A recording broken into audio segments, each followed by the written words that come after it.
DPW and Providence are working hard to minimize the chances for flooding.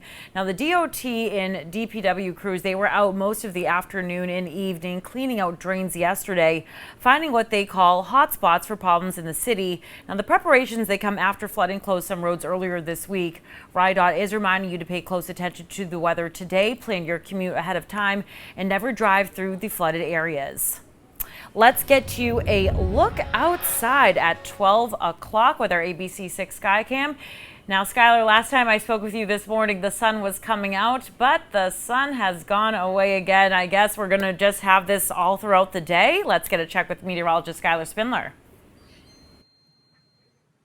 Yeah, absolutely, Tara Lynn. We're going to be seeing this moving throughout the day. Now we've seen another heavier round of rain move through the area. Now it's kind of lightening up a bit. So this is going to happen today in waves. So we can kind of see here on the radar a lot of rain just moving through the area. Some of the rain is pretty limited, so it's not a lot of rain coming down right now. That's just exited out to the east of Providence. The heaviest rain looks like it's up towards the Mass Turnpike right now. So here's a look outside. Providence, 72 degrees. Winds are out of the south at 14 miles an hour. Just some light sprinkles right now. The temperatures, as we start to head through the day, we're sitting in the 70s right now, and we're not going to warm up a whole lot from here. Some of us will get into the low 80s today, but upper 70s around the area. So you can see here in the Futurecast all of the rain around the area. So like I said, this is going to come in and out through waves today. So it'll finally start to taper off. It'll finally die down as we get into the 5-6 o'clock hour. And we'll see some sunshine again. So we're just going to keep continuing to see these waves move in and out throughout the day. And at times we'll see some heavy downpours that'll be coming on with these rain showers that we're having move into the area. I'm going to have more details on your full forecast and your 7-day coming up here in just a moment. All right, Skylar, thank you. And as she was just talking about, with the rain on and off today, the water fires in Providence will happen, rain or shine. Now, Managing Director and COO of Waterfire Providence told ABC6 News the water fire is a rain or shine event, and the big part is that people travel from all over the world to experience it. So food vendors will start service at 7 tonight, and the partial lighting will take place at sunset, which is around 8:19 tonight. And now to breaking news at noon at 12:02. We begin with a breaking news follow-up on the East Greenwich woman that was pulled from the water at a Warwick beach Thursday night. The woman has been identified. 28-year-old Nicolette Biber of East Greenwich had been planning a night swim with her friend, and she did not surface after going underwater. 20 minutes later, the swimmer was found on the north side of the sandbar, and she was pronounced dead at the hospital. Police are reminding residents at this time of the dangers of night swimming with dark waters in unfamiliar areas where tides and winds may be unpredictable. In new at noon, days after Cranston Mayor Ken Hopkins said he wanted Topgolf Providence rebranded, the name of the complex, well, it has been changed. A spokesperson tells ABC6 News that the Cranston location's name is now listed as Topgolf Rhode Island. Earlier this week, Hopkins expressed disappointment after Topgolf officials were branding the site as Topgolf Providence. Hopkins is expected to address the name change this Friday. And now to an ABC6 follow-up. The Providence Board of Licenses is forcing Legacy Lounge to close its doors. The club was on a board-ordered curfew after roughly 13 violations in the past several years, now some of which were violent and involving weapons. This incident posing a serious threat to patrons that were locked inside when police arrived. Legal representatives for Legacy Lounge, they told ABC6 they plan on appealing the decision to the Department of Business Regulation. In Boston, police, they made an arrest after a 12-year-old was shot and killed in Mattapan yesterday. This afternoon, we are learning it was the boy's older brother who shot him. 22-year-old Walter Hendrick was arrested and charged with improper storage of a gun, as well as unlawful possession of a gun and ammo. Now, Boston police said the shooting happened just after 2 yesterday afternoon. When the officers arrived, police say they found a 12-year-old suffering from a serious gunshot wound and rushed him to the hospital, but he was later pronounced dead.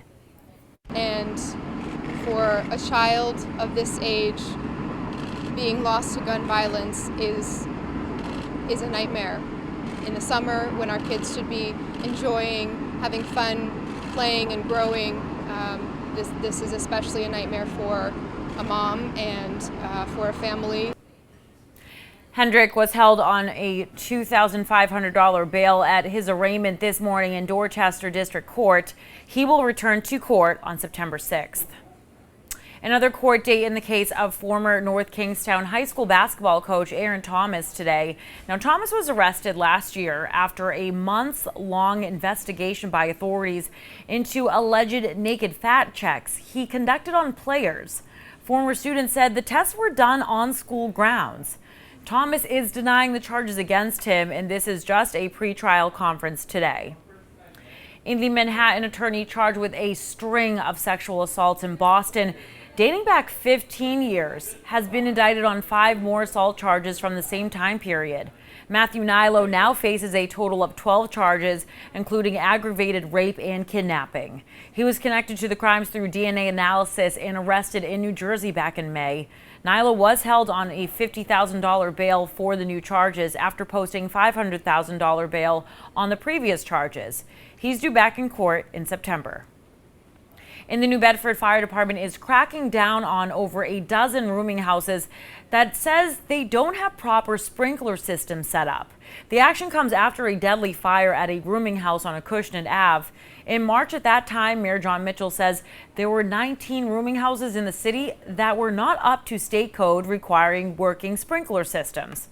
And since then, only 2 rooming housing operators remain without sprinklers. While 12 of those 19 operators are up to date or currently installing the systems, and 5 operators, they are ceasing operations as rooming houses. Over $1 million invested in early education in the capital city. Mayor Smiley and city officials, they met yesterday announcing federal money will go toward 24 care providers for improvements to education, safety, and building improvements in areas hardest hit by the COVID pandemic. Now, according to the Kids Count Fact Book, Rhode Island lost nearly 50 child care centers from 2019 to 2022, and the lack of child care has had a direct impact on parents' ability to work. In the Barrington, Bristol, and Warren Democrats hosted an event Thursday evening, giving Rhode Islanders a chance to meet a handful of the candidates running for the 1st congressional district. Now, Rhode Island hasn't had a congressional special election since 1967. 35 potential candidates had the chance to sway voters to their cause and help narrow down their options. Among the candidates were current Lieutenant Governor Sabina Matos and former state rep Aaron Regenberg. Yeah, we qualified for the ballot a few days ago, but again, you can never be too safe. Always good to get more signatures, and again, it's just great to talk to people in the East Bay and hear about the issues that folks are feeling in their communities. The deadline to get all the necessary signatures is today. The primary is on September 5th.